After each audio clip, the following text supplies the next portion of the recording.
Bonjour à tous, rallye et voitures de collection au programme de ce journal avec l'arrivée du raid Pékin-Paris, les plus belles images du trophée Rose des Sables, le défilé parisien du centenaire Alfa Romeo, mais avant, bilan mitigé pour le mondial de l'automobile.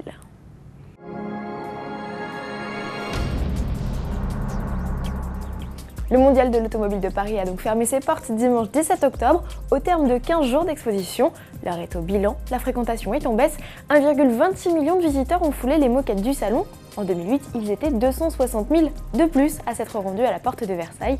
Selon les organisateurs, grève des transports et manifestations ont pu dissuader le public. Enfin, le commissaire du salon Thierry Hess s'est tout de même réjoui que Paris reste le salon le plus fréquenté au monde. Du côté des réservations, les constructeurs ont de quoi être satisfaits puisque tous les indicateurs repartent à la hausse. Citroën en dénombre 3 fois plus qu'en 2008 et Peugeot le double. Enfin, les voitures électriques ont suscité un grand intérêt. La piste d'essai pour ces véhicules zéro émission et le parcours d'éco-conduite ont enregistré plus de 11 000 essais. Prochain rendez-vous en 2012, du 29 septembre au 14 octobre. Samedi 16 octobre, la voiture ancienne était à l'honneur à Paris. Alfa Romeo organisait une traversée de la capitale pour marquer son centenaire.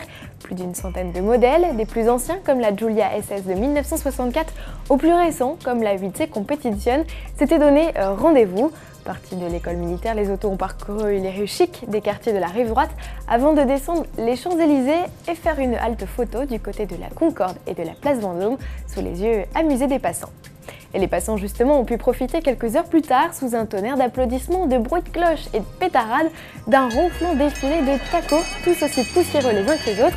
Ce sont les concurrents du rallye Pékin-Paris qui viennent de franchir la ligne d'arrivée au terme d'un périple de 36 jours et de plus de 14 000 km.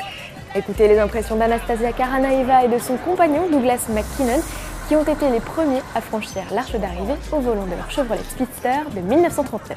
1 year ago, so well, we've been preparing all the year round and it's incredible that we're already here and the time has come like one day. Still on the other hand, it's like half of life has passed because it was really challenging, so like this. Notons enfin la présence d'Alain Souchon et de Laurent Voulzy, venus accueillir triomphalement l'équipage numéro 52, Peter et David Little, partis sur une Bentley 4.5 de 1930. Après champagne et retrouvailles, les concurrents étaient cordialement invités à clôturer cette journée par un dîner de gala, avec présentation en avant-première de la dernière montre du chronométreur officiel, Frédéric Constant. On termine cette édition par un florilège des plus belles images de la 10e édition du trophée Rose des Sables.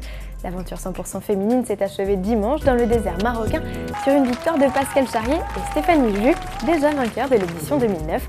En 2 jours, les 200 concurrentes auront parcouru plus de 6000 km, apportant quelques 15 tonnes de matériel, soit le double de l'année précédente aux populations locales.